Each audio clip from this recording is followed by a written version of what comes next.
ओम बापू नंदाचौर वालिया आपकी आपकी सदा सदा ही जय। बोलो बाके बिहारी लाल की जय। कर दो कृपा कन्हैया इतनी अर्ज हमारी। कर दो कृपा कन्हैया इतनी अर्ज हमारी। कब से है आए बैठे, कब से है आए बैठे तेरे दर पे हम भिखारी। कर दो कृपा कन्हैया, तुझसे ही जिंदगी है, तू मेरी बंदगी है। तुझसे ही जिंदगी है, तू ही मेरी बंदगी है। तेरी कृपा भरोसे, तेरी कृपा भरोसे कट जाए उम्र सारी। कर दो कृपा कन्हैया इतनी अर्ज हमारी। कब से है आए बैठे तेरे दर पे हम भिखारी। कर दो कृपा कन्हैया। बाके बिहारी लाल की जय। साथ संगत जी, हम गीता पाठ श्रवण की तरफ चलते हैं। आज एक श्लोक श्रवण करेंगे। प्रभु के मुखारविंद से निकली ज्ञान गंगा। वसुदेव सुतं देवं कंस चाणूरमर्दनं देवकी परमानन्दं कृष्णं वन्दे जगद्गुरुं। कृष्णं वन्दे जगद्गुरुम्। ॐ श्री परमात्मने नमः। श्रीमद्भगवत गीता अथ नवमोऽध्यायः। नवे अध्याय का श्रवण कर रहे हैं साथ संगत जी। इसमें हमने श्लोक क्रमांक 22 तक श्रवण किए। पूरी भगवत गीता का मध्य बिंदु। अब थोड़ा सा सारांश लेते हुए अगले श्लोक में प्रवेश करेंगे। पिछले श्लोक में भगवान ने अपने मुखारविंद से हमें क्या उपदेश दिया, श्रवण करते हैं। बहुत ही सुंदर श्लोक था। अनन्याश्चिन्तयन्तो मां ये जना पर्युपासते तेषां नित्य भुक्तानां योगक्षेम वहाम्यहम्।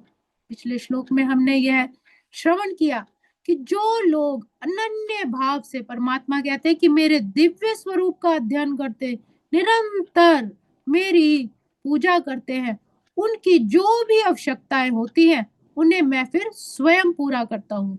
और जो कुछ भी उनके पास है उसकी मैं रक्षा करता हूँ। योगक्षेम वहाम्यहम्, फिर वो मेरा हो गया।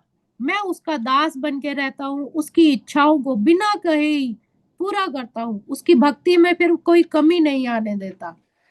अध्यात्म शक्ति से पूर्ण रहते हैं जो मेरे भक्त हैं, जिन्हें मेरा आत्म साक्षात्कार हो गया। अर्थात चाहे भगवान का वो श्रवण करे, कीर्तन, स्मरण, उनकी सेवा, वंदन, अर्चना, दास्य भाव, सांख्य भाव, आत्म निवेदन, किसी के भी द्वारा जो भगवान के चरण कमलों में हमेशा रत रहता है, भगवान फिर उसे इस दुखमय संसार में दोबारा आने नहीं देते।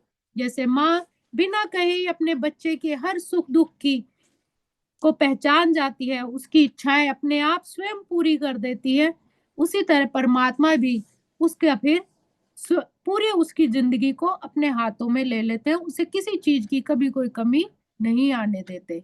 पर शर्त यही है कि अपना अनन्य भाव परमात्मा के चरणों में होना चाहिए। सिर्फ चिंतन उसका ही होना चाहिए और किसी का नहीं।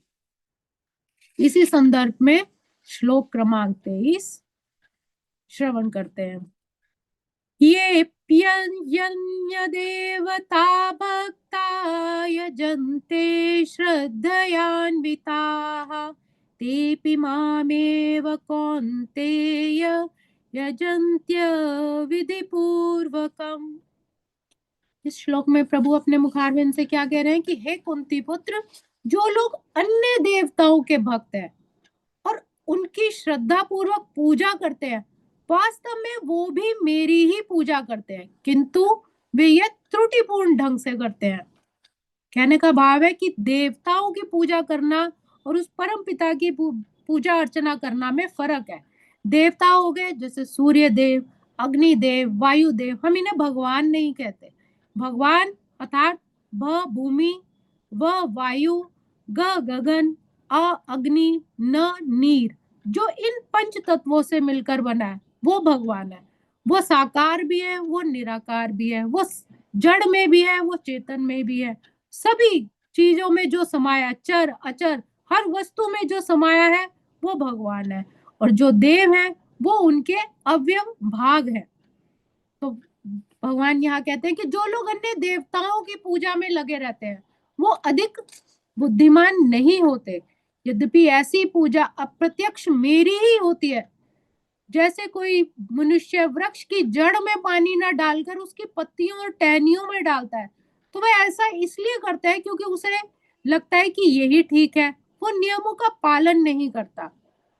इसी प्रकार शरीर के विभिन्न अंगों की अगर हमें सेवा करनी है, हमें अपना स्वास्थ्य अच्छे करना है, तो हमें पहले अमाशय में अपने भोजन की पूर्ति करनी होती है, जिससे निकली हुई ऊर्जा प्रत्येक अंग को पोषित करती है। इसी तरह हर एक एक को परमेश्वर, उस परम पिता जो सर्वशक्तिमान है, जो सारी सृष्टि का मालिक है, उसकी पूजा करनी चाहिए।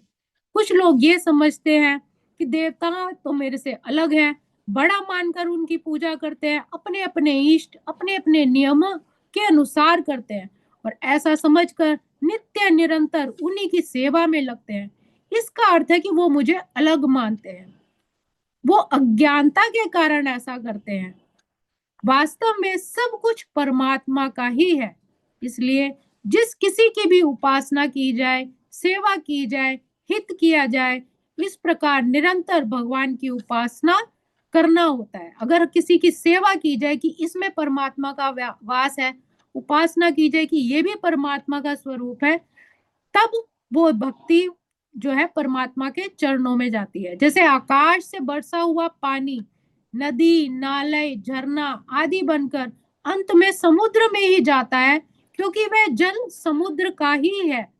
ऐसे ही मनुष्य अगर किसी की भी पूजा करता है तो वो तत्व रूप से भगवान की ही पूजा करता है, क्योंकि भगवान ने पिछले श्लोकों में कहा था, यज्ञ में भी मैं हूं और यज्ञ भी मैं हूं। जो यज्ञ है, जो पूजा की हवन सामग्री, फल फूल जो भी चढ़ाया जाता है, वो सब परमात्मा का तत्व रूप ही है और करने वाला भी वही है। और इसका जो फल है, जो परमात्मा है, उसी में ही समाया है। तो तत्व रूप से परमात्मा कण कण में समाया है, परंतु पूजक को लाभ तो अपनी अपनी भावना के अनुसार ही होता है। हर कोई उस परम पिता परमेश्वर तक नहीं पहुंच पाता जब तक उसकी भक्ति निष्काम नहीं होती, उसके अंदर भगवत भाव नहीं होता, तब तक उसका वह पूजन व्यर्थ माना जाता है। तो हर एक में उस परमात्मा का वास है, जो निष्काम भाव से केवल परमात्मा का ध्यान करता है, तो ही उसकी उपासना भगवान की उपासना मानी जाती है। तो इस श्लोक में भगवान ने अपने मुखारविंद से हमें ये उपदेश दिया। आज के श्लोक को हम यही विराम देंगे। ओम श्री कृष्णार्पणमस्तु। हरे नमः, हरे नमः, हरे नमः।